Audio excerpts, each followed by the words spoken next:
Welcome to BIA, Canada's top black media provider. Whether you're looking for shows on fashion, art, music, or simple lifestyle, we bring you the best content the black community in Canada has to offer and so much more. And better yet, do you have an idea for a project you'd like us to help you with? We provide equipment, studio, and office space, as well as a team of dedicated individuals to help you bring those ideas to life. So don't wait. Check out our new website at biamedia.ca for more information on how to contact us and start creating today. BIA Media, your way.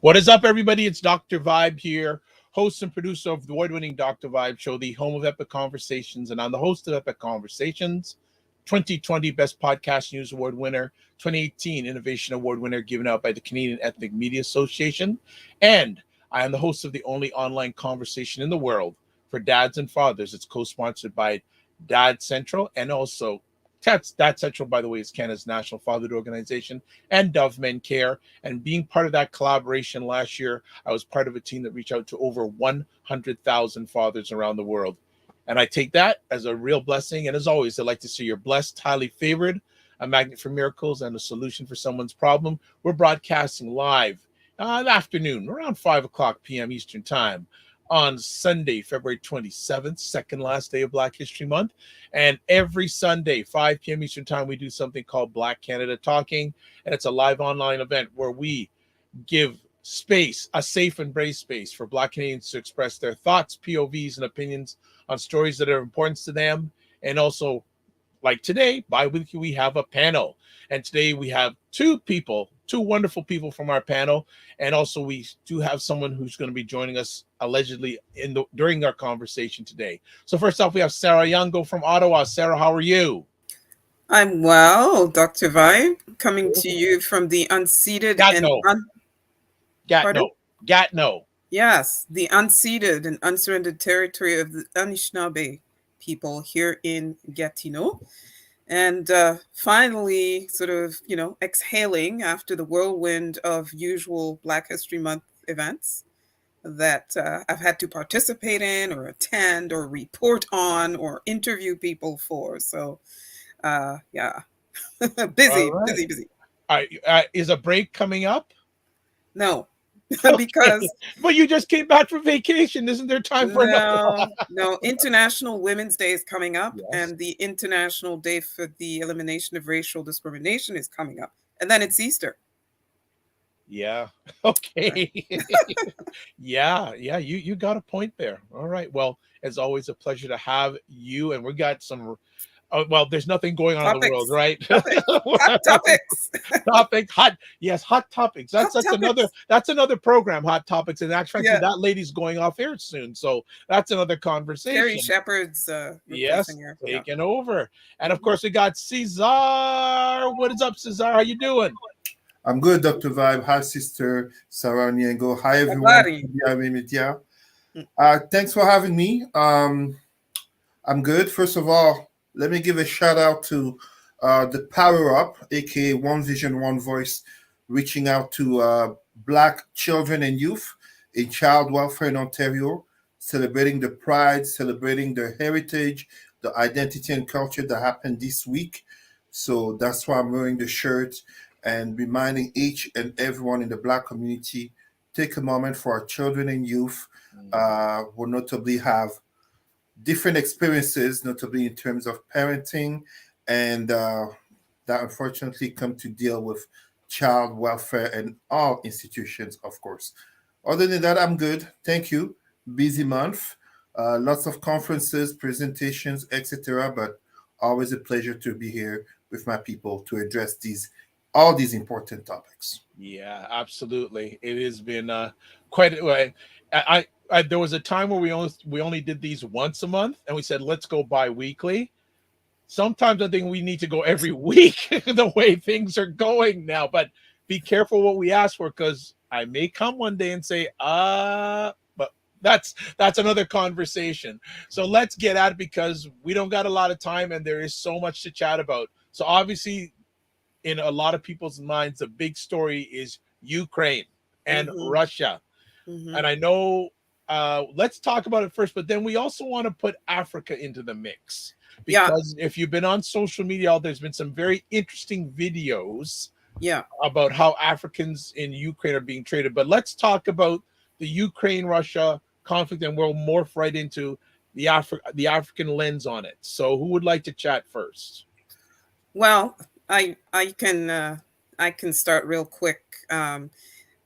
There's a bit of confusion as to why Putin now suddenly decides, oh, I'm going to rain bombs on Ukraine. I mean, there's the stated objective, and that's to free supposedly, what is it, oppressed peoples of Donbass, and I forget the other breakaway or secessionist region. But we in Africa, we've seen this before. We've seen this, and it just happened recently. I believe was it in Mali? Yeah, I think it was in Mali it happened. Basically, it's about regime change. He wants to put his puppet there so that he can be pulling some strings and continuing to have access to all of those resources. Yes. It's all about some cash, people. Money. It's all about the money. exactly. Follow the It's money. not even, everybody's talking about, oh, his ego, and he's this short little guy with a complex and a this and a that and blah blah, and he doesn't have Trump to flatter dans le bon sens du poil, like to flatter him anymore. And there's Biden telling him, look, the party's over, etc. He wants to make himself relevant. He also may want to be distracting the Russian people from the misery he has been pounding them with, and the oppression. Because right next to Russia, the Russian people are seeing Ukrainians going about their business, living their lives and doing their thing and democratically electing, a president. Meanwhile, here's what's his face, president for life, like some of our African presidents, etc. So, you have to wonder why at all. And I just found the African Union position, right, on Russia. The African Union, through the chair on February 24th, it's the Senegalese president, Macky Sall. They've called on Russia to respect international law and Ukraine's sovereignty, and to get a ceasefire and open political negotiations to preserve the world from the consequences of planetary conflict. My country, Kenya, through our very eloquent ambassador, Ambassador Kimani, Gabon and Ghana spoke out against the conflict at the emergency meeting that you may have seen on February 21st. But interestingly, many African countries have sort of, remained relatively quiet. And I'm going to let César talk about the dynamic between the former USSR and the African continent, which would explain that. Thank you, Sister Sarah. First and foremost, we have to recognize every armed conflict is a failure of political negotiations. Yep. And ultimately, beyond talking about ego, this is really about the notions of geopolitics in terms of power and space. But very truthfully, there is a link to the past. my brothers and sisters, do not fall for the Western narrative of, I'm not saying Ukrainian victimization. I want to be careful. All the innocent people are victims first and foremost. It doesn't matter on which side. But I find very disturbing and unfortunate to have people of the African Union give their voice or take a side in a conflict that truly does not concern them, considering the Western propaganda that once again comes into effect. Absolutely, yes, Russia is the oppressor in this case. But if we are honest, the conflict is about Ukraine joining NATO while Ukraine is at the border of Russia. And how many people actually know that since the collapse of the former Soviet Union, there was a promise made to then General Secretary of the USSR, Mikhail Gorbachev, that NATO would not be expanding further east past Germany. This is notably confirmed by the former French Foreign Affairs Minister, Roland Dumas, but even by the former Secretary slash Ambassador, Raymond Burns of the United States back in 2008, that NATO was not to expand further east. This is the same thing that happened in 2022, 60 years ago, 1961, 1962, the Cuban Missile Crisis.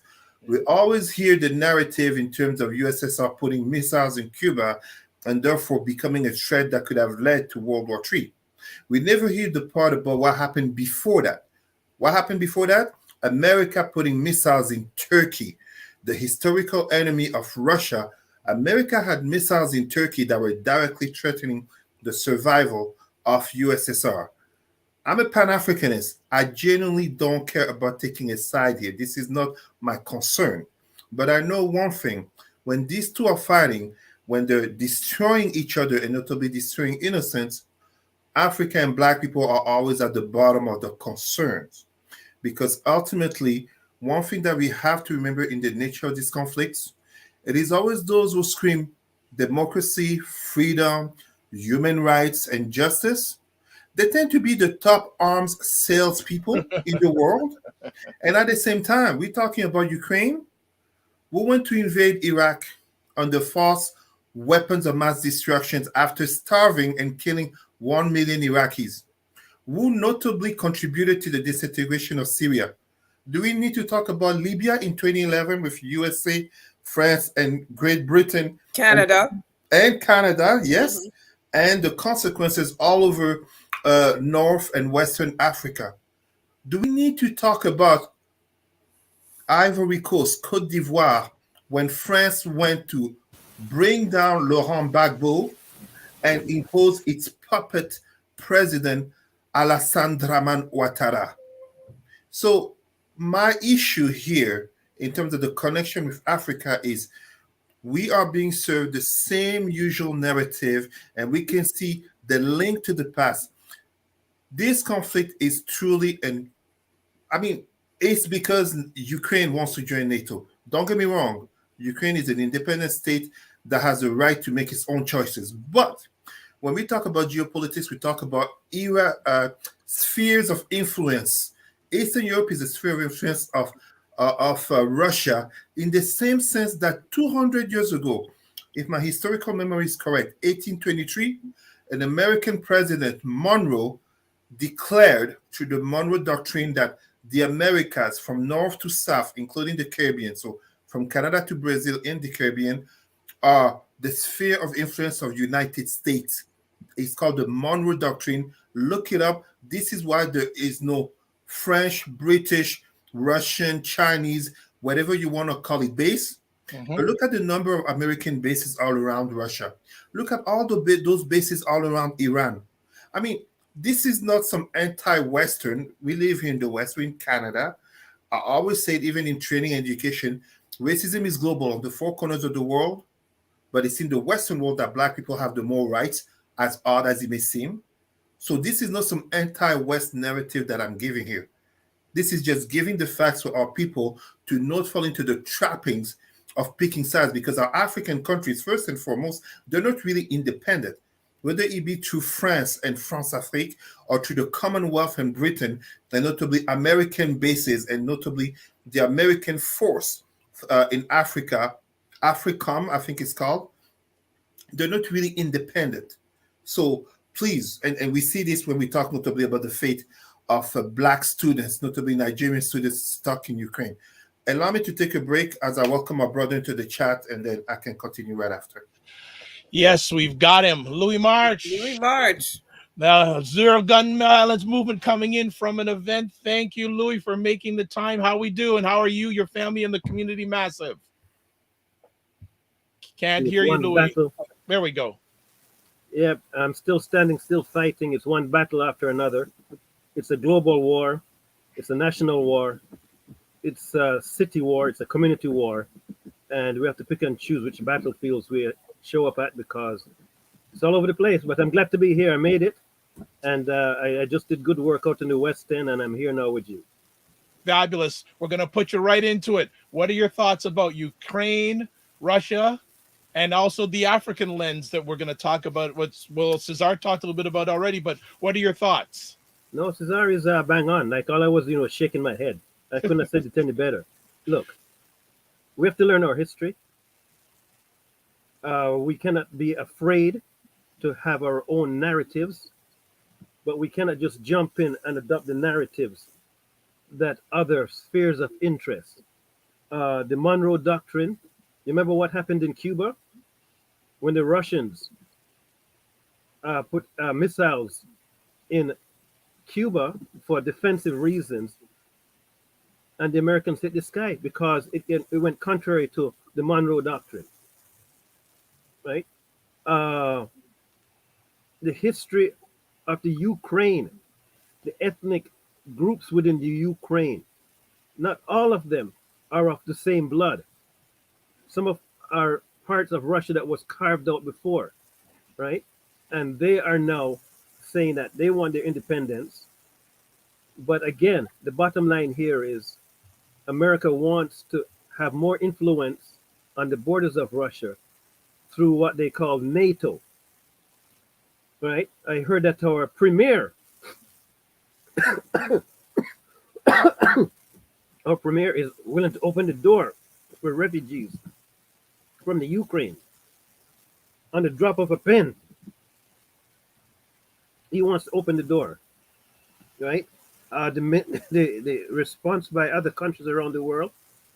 Where was this when the African countries were warring and refugees were trying to escape? Where were they?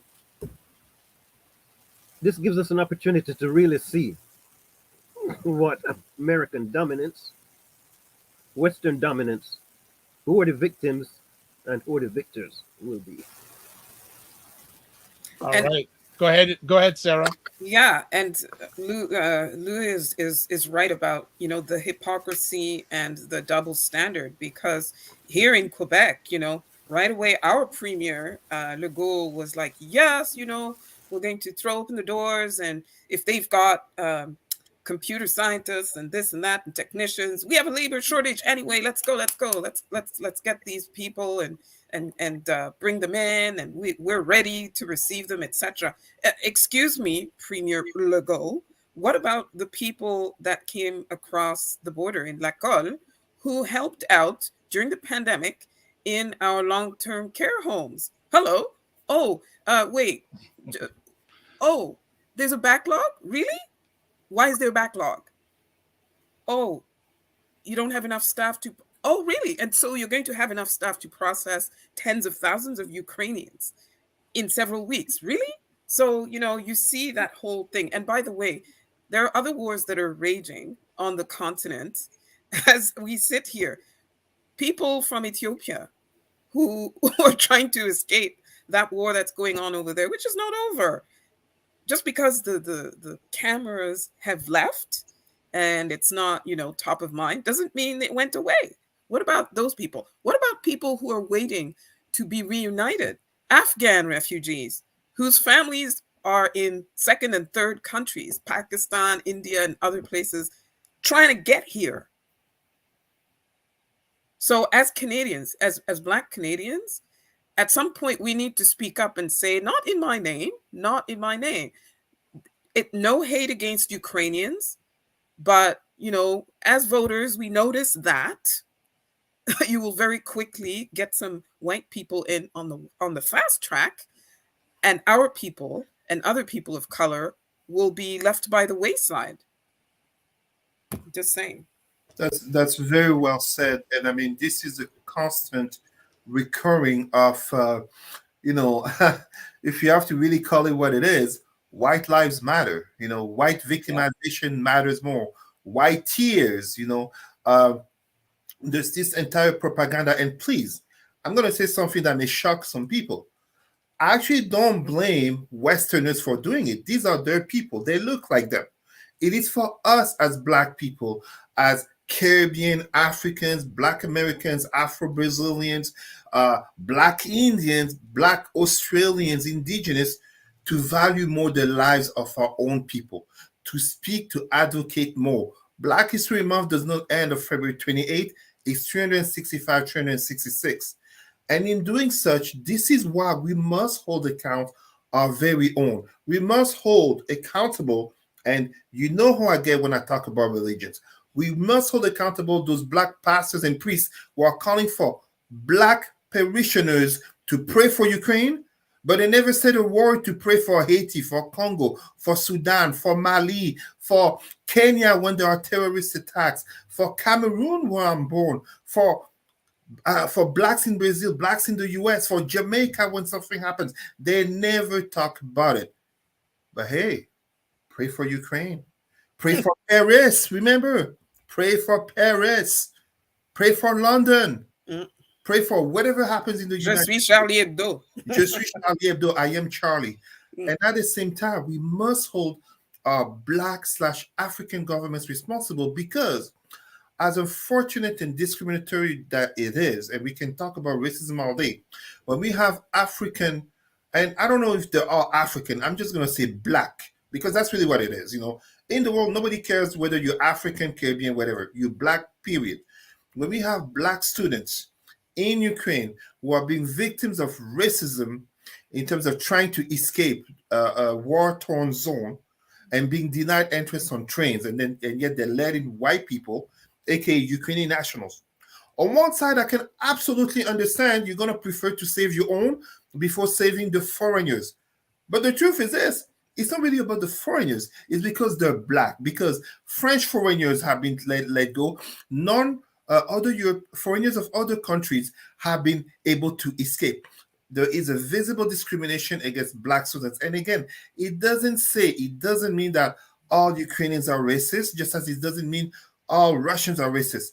But we cannot try to pretend that we talk about systemic racism on a global scale and try to pretend that there's no racism in Ukraine, in Russia, all over Eastern Europe, all over the Western world. And we surprise ourselves that we have testimonies of so many Black people. But worse than that, we have non-implication, non-direct involvement from the same African governments that 5 years ago, 2017, when Blacks were sold as slaves in Libya, what were those African governments? So African governments are failing Black people. They're failing their own people all over the world, in the same sense as Western governments are still propagating propaganda of lies and nature to continue the dominance in the world. That's basically what is going on in terms of linking Ukraine and Russia with Africa. Yeah, and you're showing those really shocking images where you've got most of the mature students, because Africans, when we go over there, we're studying medicine, engineering, STEM, etc.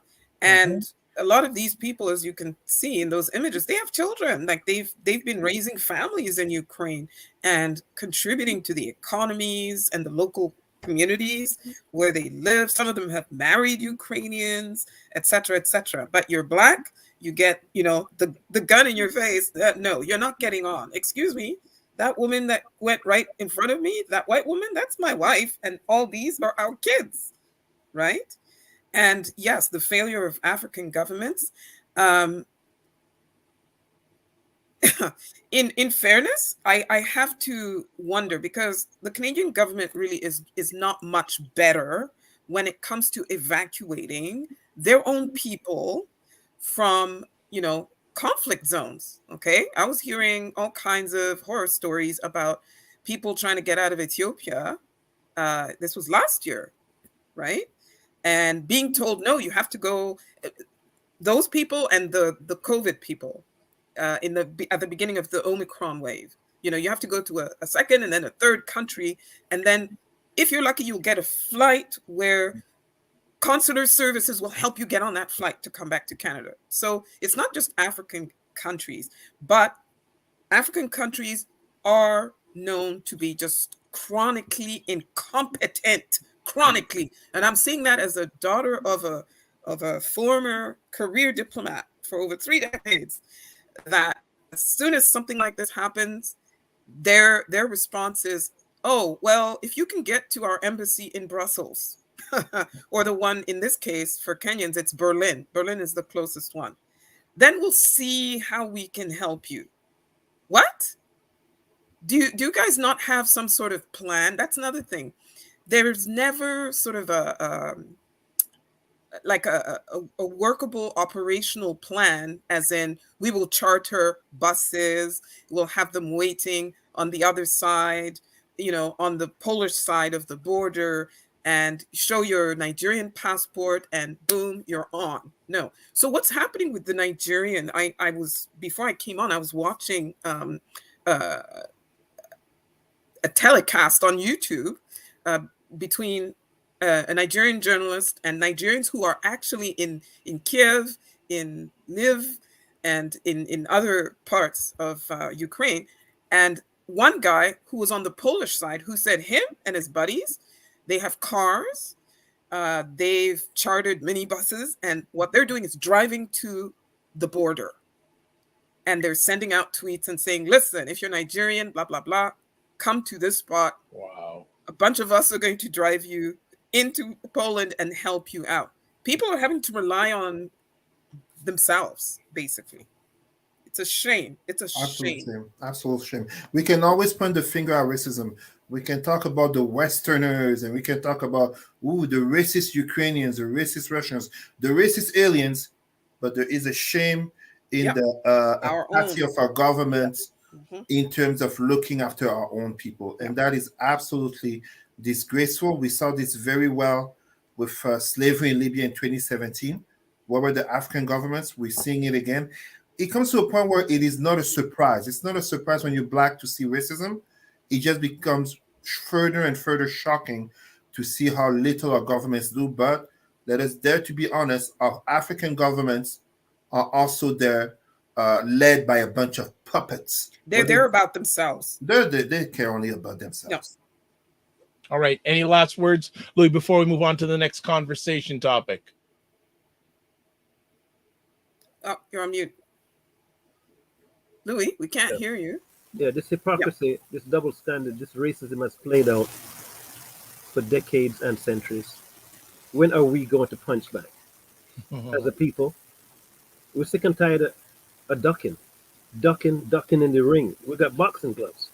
We got to start punching back, and that's what we can control. I heard that the Nigerian government did make a call to ask what was going on with the Nigerian students, and the government has officially said, no, we're going to make this right. But whenever we put our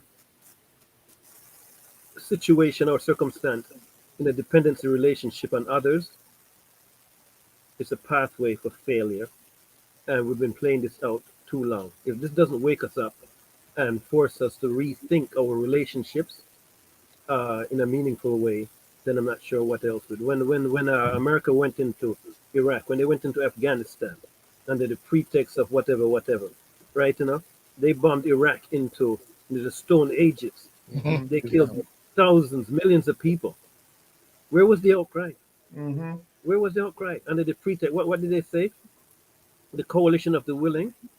I call it the coalition of the bullied, right? Because if you weren't on America's side, you were against us, right?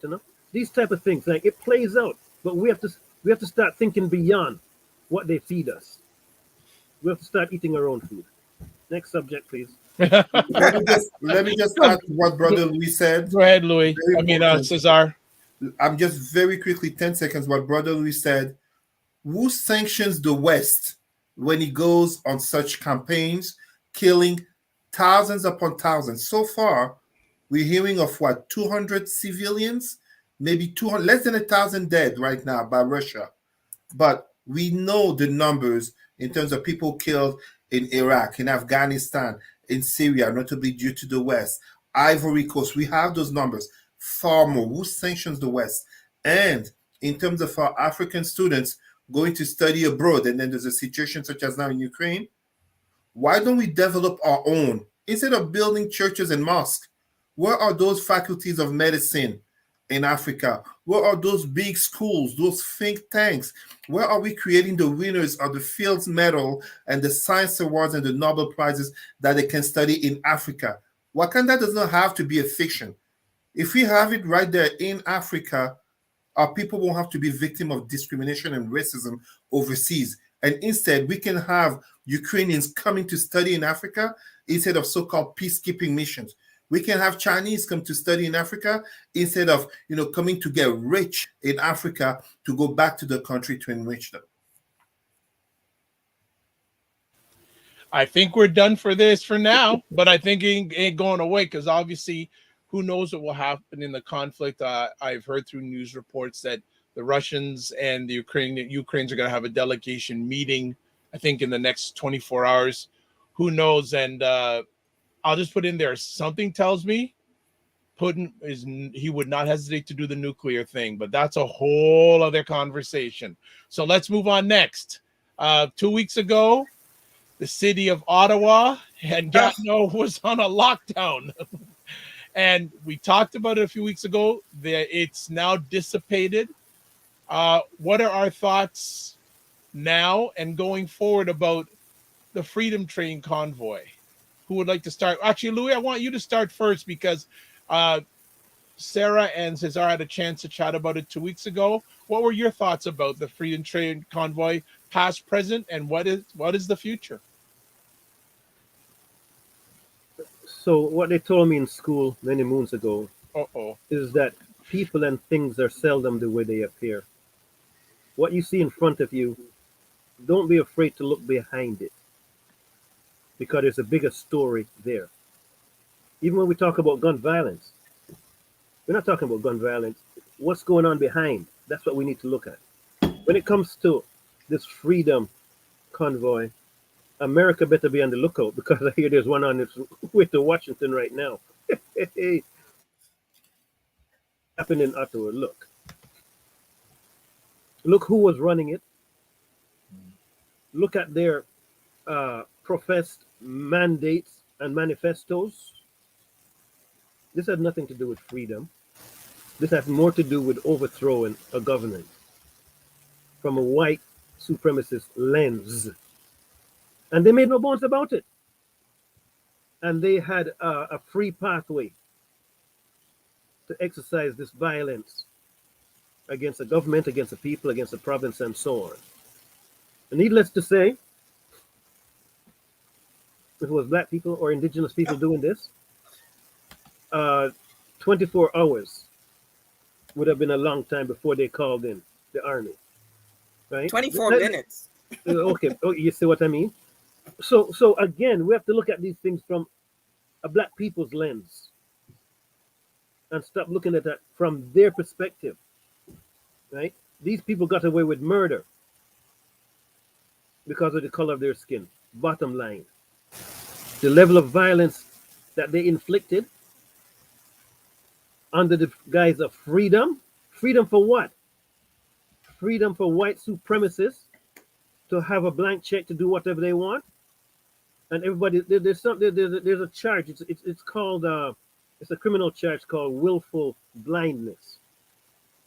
Willful blindness, when you are responsible and you turn a blind eye and pretend as though you didn't know what was going on. And that's what we're seeing. Everybody coming in late to the party. When the writing was on the wall. So it's going to be interesting to see how this unfolds.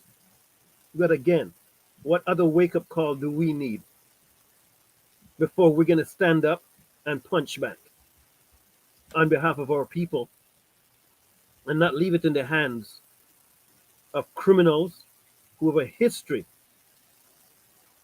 of violence being not their last name but their first name against people that do not look like them? Go ahead, Sarah.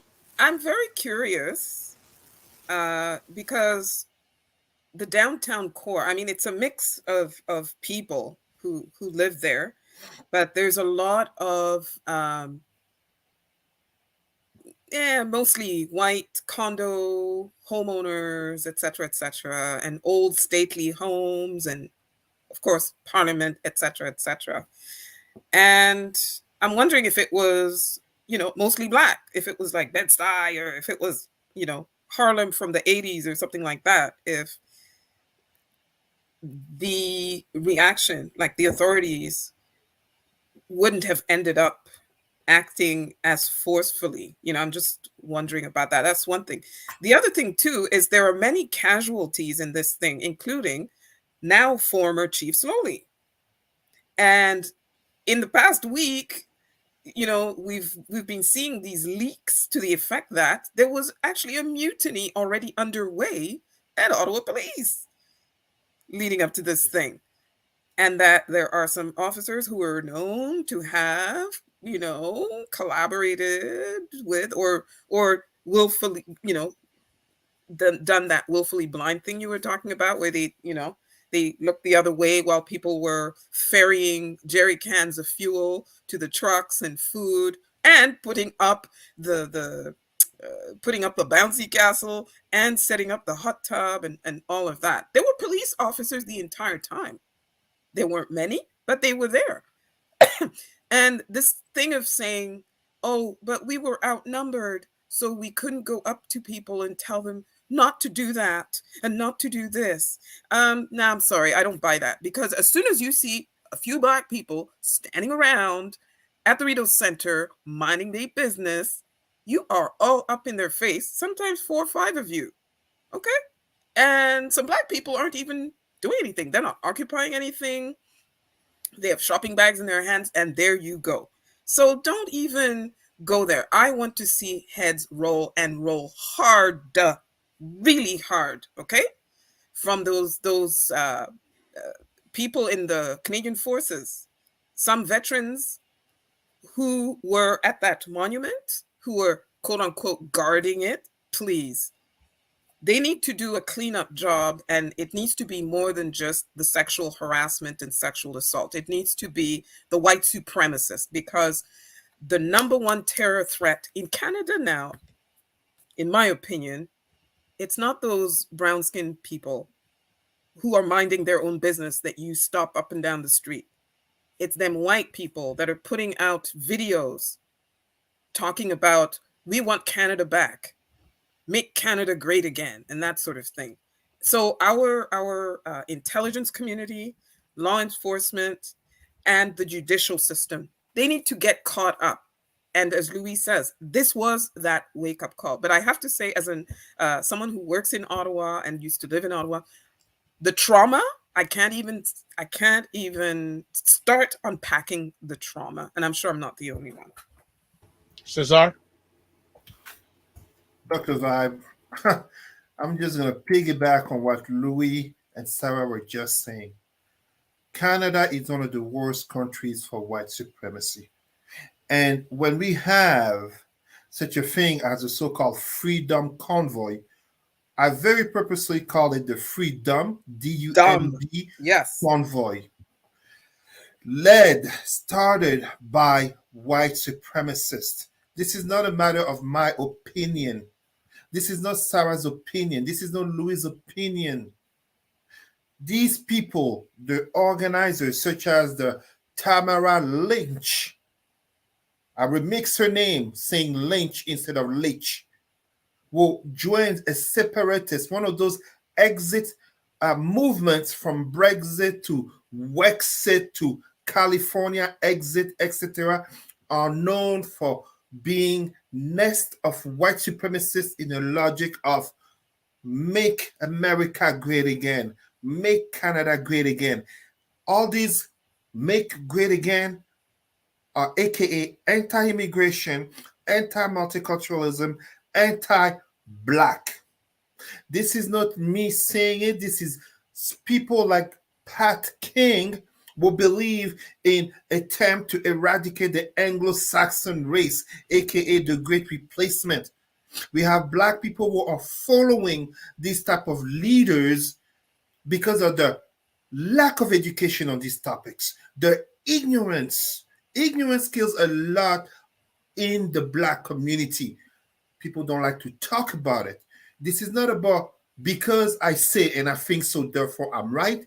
This is based on facts. These leaders of the Freedom Convoy don't hide their affiliations. They're proud of it. The Freedom Convoy was a convoy of angry, uneducated white males who basically went over there over the mandate to get vaccinated to cross the border when their own national syndicate clearly indicated that 90% of the truckers in Canada are vaccinated. So this was a minority of truckers. We shouldn't even call them the truckers. They don't represent the truckers. And even if Trudeau had changed his mind, the US also required vaccination. So it was dumb, D-U-M-B, from the start. And to make it worse, the mandates, such as the provincial mandates, were bound to end like other mandates have come before. This was absolutely a failure of leadership from the police to the city to other levels of government, yes. But as Sarah said so well, as much as we can say that Peter Slowly did fail in terms of being a police chief, he was undermined from the start, and he was very much revealed in terms of even the police board. And at the same time, I found absolutely outrageous that we live in this country of Canada where we had Black Lives Matter protests just 2 years ago. Many people who were there saying, stop racism, Black Lives Matter, are there supporting this white supremacist Freedom, D-U-M-B, convoy. Yet, at the Black Lives Matter protest, we didn't see racist flags. We didn't see behaviors of pissing, defecating, and occupying. We know way too well what would have happened to all these Black people, Indigenous, and white allies in the Black Lives Matter protest. And yet, this is what happened. So there is a trauma that is happening in terms of the downtown inhabitants of Ottawa towards this convoy. But at the same time, we have to speak truthfully to what this has really done. This minority of truckers and white privileged males and their leaders, they may have failed in the revendications, but I'm very happy it has happened. Why? They have brought to the surface that ugly Canadian postcard that Canada doesn't like to show to the world. It's so comfortable to always say Charlottesville, that's in the US. It's so comfortable to always say those "you will not replace us white supremacists with the torches," that's in the US. No, it's right in Canada. And they're all over in our institutions. How do you have the chief of police of Winnipeg saying the Freedom Convoy in a city were full of very fine people? How do we have someone like some of our MPs talking of them as fine people using the language of Trump? How do we have a hypocrite, and yes, I'm saying a hypocrite, as the wannabe leader of the Conservative Party, Pierre Poilievre, going to show support to the convoy, the Freedom Convoy in 2022, and yet just 3 years ago when he was wet'suwet'en with Indigenous people, he was talking about how they shouldn't block the roads, they should make space. Is it because those are Indigenous and these ones are white? How do we have people like, what's her name, the interim PC leader, Candice Bergen, talking about how, we should use this tragedy, these circumstances against the liberals. And once she comes into power, it's like, okay, we heard you, time to go home now. The hypocrisy, this is not an Americanization of Canadian politics. This is Trumpization, Trump-style politics in Canada with all the baggage that it comes with. But it's not because of Trump. It's because all of these elements are right in Canada. I always said it. Canada is the little brother of America. Everything good in America, you have it here, maybe lesser. Everything bad in America, you have it here, maybe lesser. And now, as Sister Sarah said, white supremacy is the number one domestic threat to Canada, just as to America. And it's only going to continue and be worse as the birth rates of whites keep decreasing. There's more immigration and multiculturalism for employment and taxation. There's more interracial relationships. We know this type of people who organize the Freedom Convoy. They don't like it. They're looking at it as the great replacement. So my black people who have supported this, and notably those who say they were indigenous there, no. There are some indigenous people who were part of it, but indigenous nations did not support this. I do not know, I might be wrong, I do not know of any major black organization that supported this, even if there were a few black people who went to show support. And now these people are having the consequences through fines and notably through imprisonment. It's very dumb, D-U-M-B, because a lot of them have been manipulated. A lot of them, they fall victim to anything and everything sensationalist, such as in the Fox News. I mean, put yourself in my place. I had a debate with an indigenous woman when the extent of the fallacies and conspiration she was saying led me to ask her where she gets her news from. And she said, Fox News. How are you indigenous and you telling me that you support the Freedom Convoy because you get your news from Fox News? Fox News is a channel that basically would love to have all indigenous people get away from America so that it becomes truly a white nation. It's incredible. Well, I think one of the other things, and I don't know if we'll stay too long on this because we do have some other things to chat about that's interesting, is how much money came from the United States to fund the Freedom Convoy. So, it's going to be very interesting to see, definitely going forward. We've always known America has had an influence on Canada. It's not gone to a whole other level of the American influence. And as Cesar said, there's good influence, but now we're seeing more and more bad influence. Any final comments before we move on to the next conversation piece on Freedom Truckers? Freedom Convoy, sorry. One thing this whole traumatic saga did for me was to realize the extent of the reach of government, because once the Emergencies Act went in, actually before it went in, frozen accounts, boom, boom, boom, boom, boom, all over the place. And I mean, it was kind of scary to see that, even though I was glad they were doing that, because that was a way to stop people from prolonging their stay. A lot of people left when they realized, oh my God, the frozen accounts, that thing is real, even though Mr. King and Tamara and them were saying otherwise.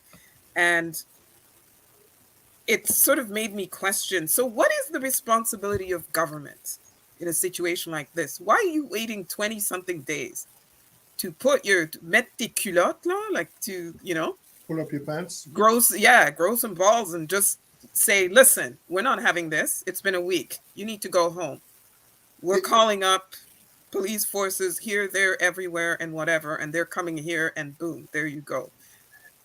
Sister Sarah, if I can try to give an element of answer very shortly, and I invite everyone to think about this, notably if you oppose the Freedom Convoy, but I genuinely think our Prime Minister, Justin Trudeau, suffers from a PTSD response in relation to his father, P.E. Trudeau, invoking the 1970 War Measures Act, not wanting to come off as a dictator. But at the same time, I am one of those who agree with him that he shouldn't have gone to talk with them, because some of them are so anti-government, so anti-Trudeau. I mean, people like to say, oh, you weren't there, it wasn't a bunch of white supremacists, blah, blah. I was there Friday night. I took photos. I was there in the downtown of Ottawa. I was there. I knew this was going to be historic. I had to be there. Those flags from the United States, I saw them. I took photos. I was there Friday night. I was in the traffic. I was in front of the Laurier Castle, Chateau Laurier. And I saw them. I'd never seen so many flags of Quebec in downtown Ottawa. But I think there's a lot of that. And the other thing that we must always remember is simply this: I genuinely, absolutely am convinced more of this will be happening. More of this will be happening because these white supremacists, I'm not just talking white supremacists, but even closet racist whites, closet racist whites, they just needed to have some of the blacks and indigenous being present to say, I'm not racist. There was a black or indigenous person there, but more of this will be happening. And as such, we also have to mobilize ourselves. Not mobilize ourselves in terms of supporting the government per se, but mobilize ourselves because sooner or later, some of these people will take action, violent actions against the changes in society that they don't like. I think This it's also important. It's also important. I think that point I just want to leave on this one is what next? What are they going to do next? Because yes, they've been emboldened by the fact that they got away with this. absolutely. Right? There were guns that were found, ammunition, everything found in out in the West. Those guns were not there just by chance. They were there by design to be part of this protest. So Absolutely. they've opened the gates of hell in terms of what we can do, what we can get away with based on the color of our skin. And they're going to use that, they're going to play that. And Canada and the government better be on alert because this is the beginning of a new strategy in terms of protesting and overthrowing governments. Well said, brother. Well said. All right, just some really quick comments. Andrea from Ottawa saying, "So right, Sarah. They threw the former chief solely under the bus." And she also says, "Definitely, they were trying to undermine democracy." Absolutely, and shout out to Dr. Tachi. And let's get we got don't got a lot of time left, but let's get to some other conversations. Judge Ketanji Brown Black nominated girl magic. to the United States Supreme Court. Yeah. Anyone have any comments on this potentially it's a historic moment, maybe an historic appointment? Yeah. So real quick, for folks who don't know, uh, President Biden had committed to appointing a black woman because, that's who actually helped put him over the top and get him elected. He was looking at three black women, actually: Ketanji Brown Jackson, Leandra Kruger, and J. Michelle Childs. And they have different profiles. Jackson is a U.S. Court of Appeals for the D.C. Circuit, and she had replaced Attorney General Merrick Garland. Remember Merrick Garland, who Obama wanted to appoint back in the He's day? Attorney General now. Yeah, he's Attorney General now. Yeah. So, Ketanji Brown Jackson actually had clerked for Stephen Breyer, whose seat she is most likely going to be filling. Kruger is out in California. She's an associate justice, and she was acting principal deputy solicitor general under Obama.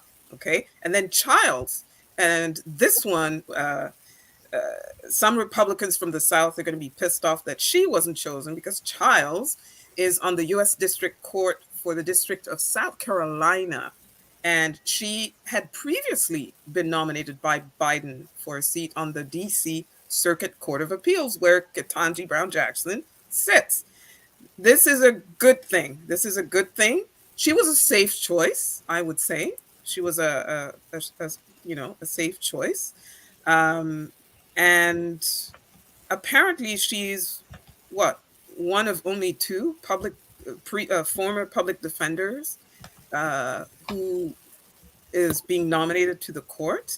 So her lens that she's going to be looking at cases with is going to be somewhat different.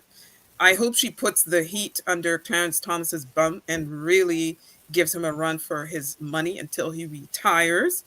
And hopefully she's going to be a forceful voice for actual justice and for actual law. And it's funny how you get the right wingers like Tuckums and the Fox News gang who are complaining about, oh yeah, you chose her just for what she looks like and her complexion and blah blah blah.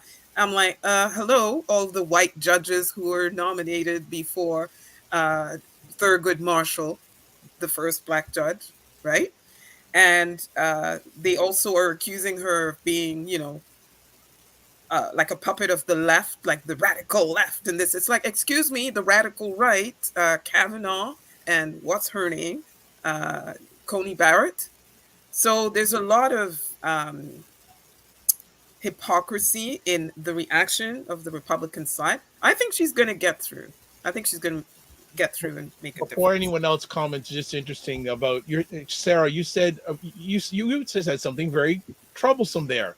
Hypocrisy in American politics. They don't. Come on now. Come on now. Hypocrisy in American politics. But you know As what? From my lens, I'm just going to watch to see how the Republicans grill her, because the post she has right now, there was support from both sides for her appointment. So it's going to be interesting what goes on forward. So I just wanted to put that in there. Other gentlemen, if you have any comments. Very quickly, I will have. Oh, sorry. Go ahead, Brother Lee. Go ahead. I think America needs to do a fact check on their democracy and their justice system.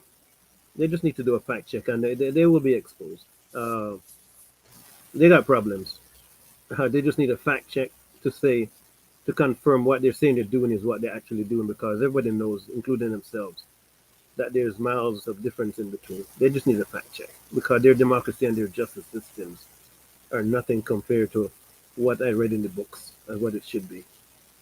and the Constitution. Well, just an interesting comment. Look at all the states trying to take out books out of their school system because because of critical race theory. Anything that makes them feel uncomfortable, they don't want to do. Come on. And they're getting away with it too. Of course. But the horse has left the barn when it comes to that.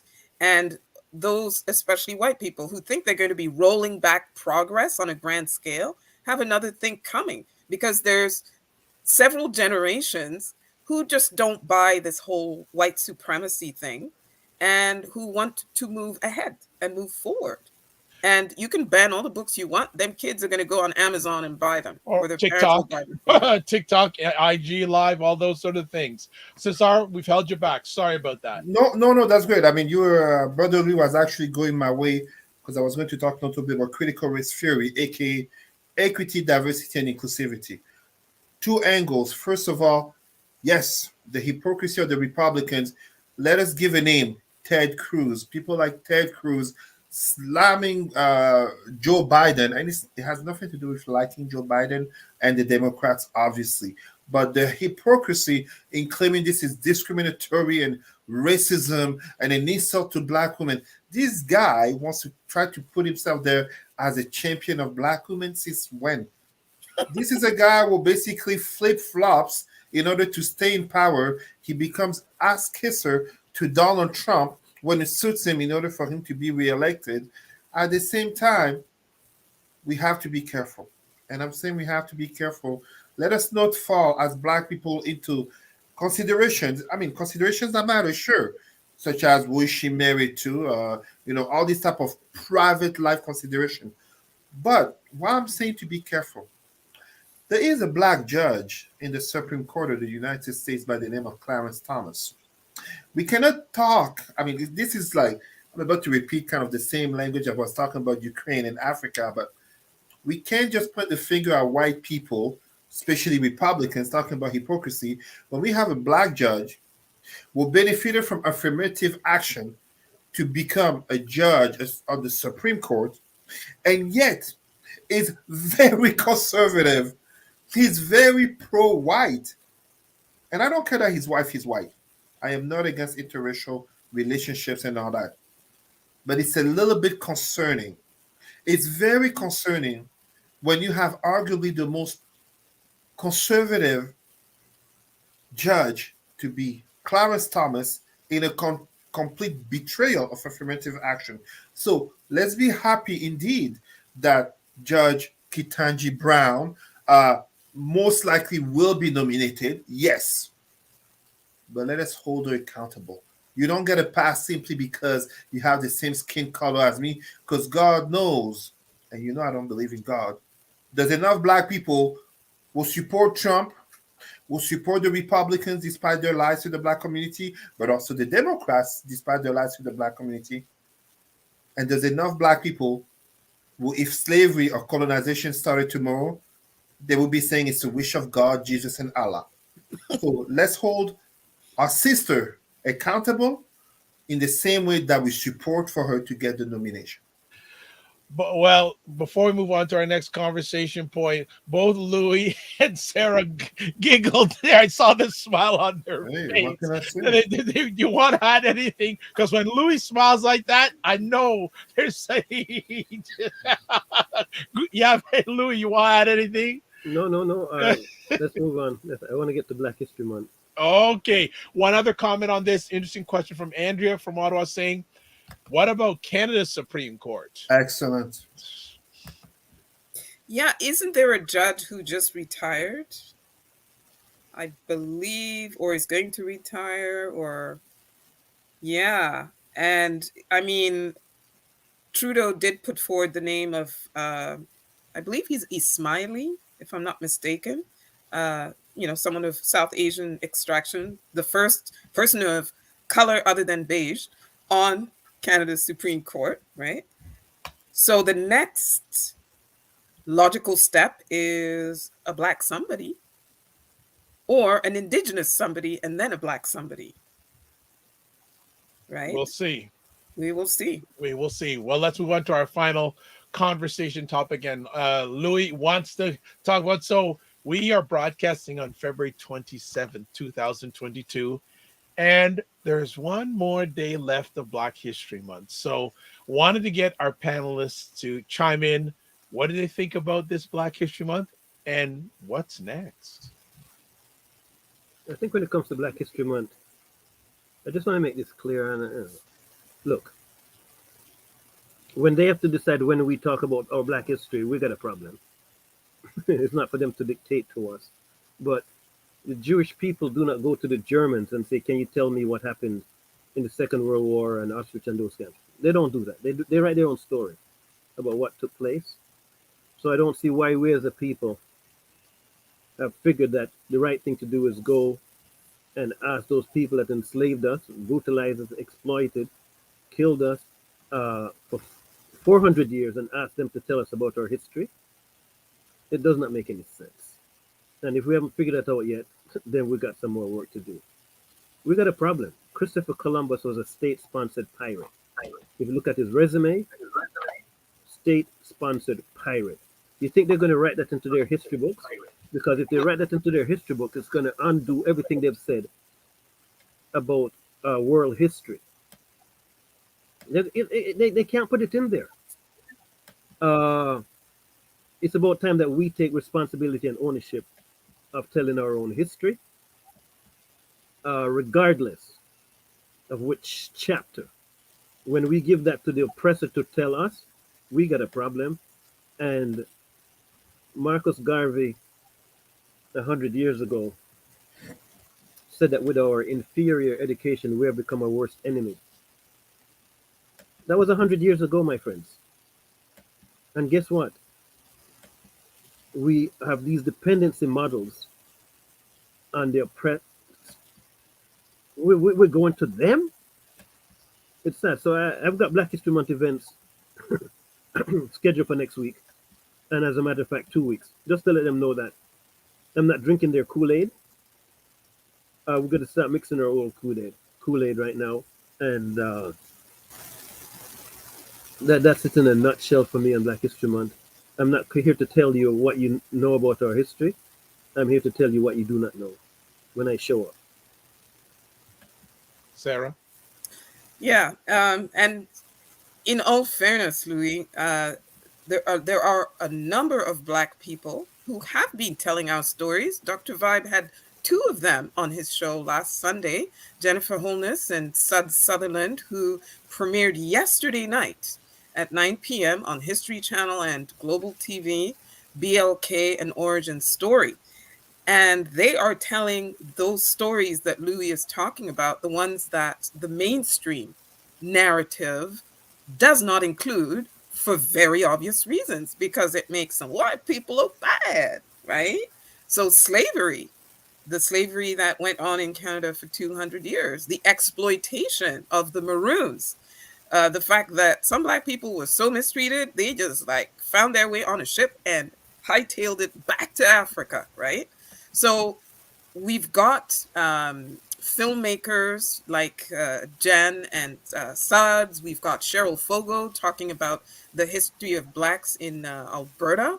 We've got people like Selwyn Jacob also telling our stories. And what we need to do is the people who are doing that work, which is thankless work because it takes funding to do it.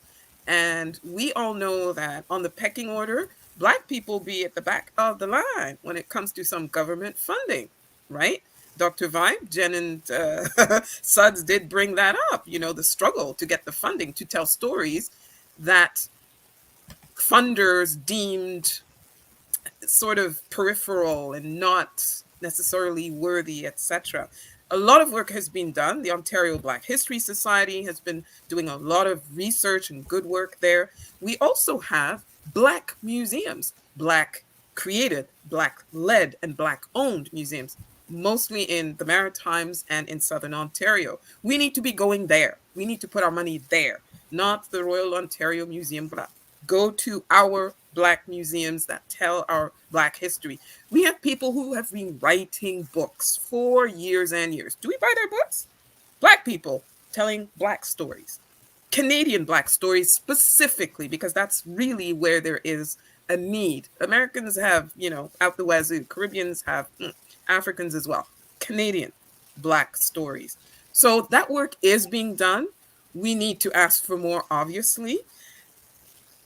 The way I see Black History Month is Black History Month is an opening, but as the government of Canada said this year as their theme, February and beyond. February and beyond. It's not just February. And in fact, I'm hoping for the day when Black History Ottawa will be out of business.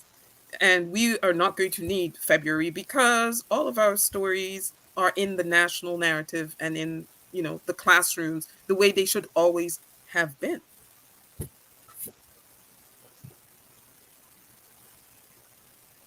One other thing I'd like to just contribute here is because they control the narrative, and Dr. Vibe and myself have spoken about who's controlling the content and the narrative. So yes, good things are happening. We need to support it better, but we must not be afraid to insert the pieces that destroy the fabric of their lives. For example, they keep talking about the slave trade. And I'm saying to myself, slave trade? We were not slaves and there was no trade. So why do you call it slave trade? They call it slave trade because that's a rationale and excuse for them not doing reparations, because they claim it was legal. And we bought into it. We refer to it as slave trade too. And I'm saying, no, let's call it for what it was. It was human trafficking, and it was an African genocide. So I don't want anybody to talk to me about slave trade, because again, we've bought into their narrative and are consequently giving them an excuse not to do the right thing. It was human trafficking, African human trafficking. And when you say human trafficking, we know automatically who did what to who. But they've been able, connivingly, brand it in two words that we repeat over and over again without challenging it. So when I'm saying that we have to get into the driver's seat on this now and start telling our story. Slave trade is a figment of your imagination.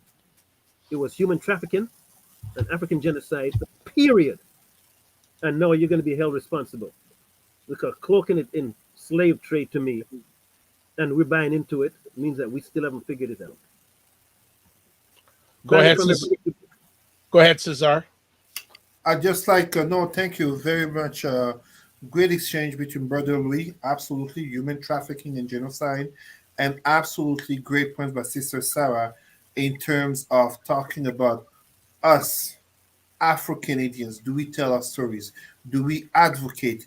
Do we buy the books that tell our stories? So Luke, if you don't mind, I'd like I shared a link um, of a book that we can, all of us, Black Canadians, and not just Black Canadians, everyone, through Indigo, you can go buy this book, Trailblazers, The Pioneers Who Shaped Canada, by Tiana Ridley Padmore. The illustrator is Meron Demamusa. You recognize the last name. It's my first brother. And I have contributed as a translator to the writing of the French book. It's not yet on sale, but it will be anytime coming. As such, I invite you, thank you, Sister Sarah. I invite you for your children, for your youth, and for yourself. The writer, Tiana Ridley Padmore, has done a great and amazing job of over 40 Canadian Black historical figures that we need to know. This is not just a matter of Rosa Parks in the USA, Viola Desmond in Canada, but from Olivier Lejeune and Marie-Joseph Angélique to Jean Augustine and Lincoln Alexander, and of course, Michael Jean. It is about us knowing our heroes, knowing our people. So many names we can add. Names across both borders, such as Harriet Tubman. It's important for the sense of identity, the sense of culture, very much connecting to our previous conversation about the Freedom Convoy and the rise, the when I say rise, the visible rise of white supremacy. We need to have our children, our youth, but also our Black adults of any shade, any colorism. I don't care about how mixed you are or how dark skinned Black you are. We need, as Afro Canadians, to have a sense of identity and culture to stand up, to be unapologetically Black. And as Brother Louis said, we cannot do so if we only expect whites and non Blacks to tell our story. School boards are understanding this more and more. I am working notably with some school boards, such as the French Catholic School Board of Eastern Ontario, very much interested. University of Ottawa, my conference, my last conference this week, great interest. We need to tell our stories. As the African proverb says, the story of the hunt will always be of the hunter until the lion, the animals, the oppressed Black people tell their own stories. Thank you. All right. Any final thoughts before we shut this epic conversation down today? Anyone have any final? Go ahead, Sarah. Yes, another reason you should watch content like BLK and Origin Story and Black Liberators of World War II and all of the National Film Board films that have been done about Canadian Black historical figures is the more eyeballs there are, the more views, ratings, etc., etc. Data matters. What is not, measured doesn't matter. So the more of us watch this content, etc., we are making the case for better funding. And I'd like to salute Andrea Pierce for really backing up that point about the funding gaps and the disparities. And we also must advocate. We must demand, like all those parents I've seen going to their schools and demanding that school boards, have more Black focused content, not just history, but in other subject matter as well. The people who go to the movie premieres and the film festivals in Toronto, you're so lucky, Louis. You have so many Black film festivals. I can't even remember them all, but we need to go to those. We need to, buy tickets, put our money where our mouth is. It's all well and good talking about we must this. But if you're not investing in it, white people see that. They're like, they just talk, they don't care. So why should we care, right? So yes, people, February and beyond, because as César said very, very well, we's Black all the time, 365. Okay, so happy Black Excellence Month, and wishing Louis all the best in all of his events in March. No, you know what? And it's not only in the school system; it's at home. We must walk talk our history, standing tall and proud. Kwame Nkrumah in the 1950s said, if they can have Encyclopedia Britannica, there's no reason why we can't have Encyclopedia Africana. And he commissioned 3 people from the Caribbean, America, and Africa to start on that work. If they can have Encyclopedia Britannica, then we must have Encyclopedia Africana. And that's the crux of it. But we have to invest in it. And we have to make it happen. Excellent. Well, they call it Black Canada Talking. It's on every week, 5 p.m. Eastern Time. Most of the time we're live. Every other week we do these roundtables, and you need to be here, especially live. You need to be at these conversations. Want to thank our people who watch today. Just want to highlight some people: Christopher Lawrence, Andrea from Ottawa, Dr. Tachi from Florida, Kevin Messam. I think you're in California now. And others. If I did mention your name, it's my head, not my heart. And before we let go, I'm going to let each one of the panelists give their contact information. First off, best place to get a hold of Sarah is where? Black on Black 891 at hotmail.com. And Black on Black airs every Saturday from 11 a.m. to noon on CHUO 89.1 FM. Next up, Cesar. You can reach me. I'm still there. Facebook, Cesar Remy, RIMY, and also rootsandculturecanada.com. Or just Google me, send an email. Thank you. And Louis March, best place for people to contact you. Yeah, the best place to contact me is through social media, Louis March, and also by email. It's zerogunviolence.movement@gmail.com. And we monitor that very frequently throughout the day. zerogunviolence.movement@gmail.com. Then you can use social media and also just Google Louis March. I'll be there. Yeah, Louis Google-licious. Don't worry, folks. He's Google-licious. Just want to also say correction. Kevin Messam is back in New York City. So you're back in New York. And Sheraton Knight, thank you so much for joining the conversation. I am Dr. Vibe, host and producer of the award-winning Dr. Vibe show, the home of Epic Conversations. I'm the host of Epic Conversations 2020, Best Podcast News Award winner, 2018 Innovation Award given out by the Canadian Ethnic Media Association. And I host the only online conversation in the world for fathers and dads. It's co-sponsored by Dove Men Care and Dad Central. As always, this is what I close with. Live your life as a dream. If you can dream it, you can make it. Sometimes you have to get small to get stronger. Block assumptions. Then aim bigger, aim better, aim higher, aim wider. Love, faith, and respect. And last 2 things I always say these days. Remember to give yourselves grace. Oh, I'll slip in there too. Thanks to BIA Media for the production. And finally, remember, do not manage your time. Manage your energy. See you next week, 5 p.m. And also throughout the week, 9 a.m., Mondays and Fridays. I co-host the Morning Vibe with Ryan Knight. And on Saturday evenings at 9 p.m., I host and produce State of Things with Aisha and Jill, Aisha K. Staggers and Jill Jones.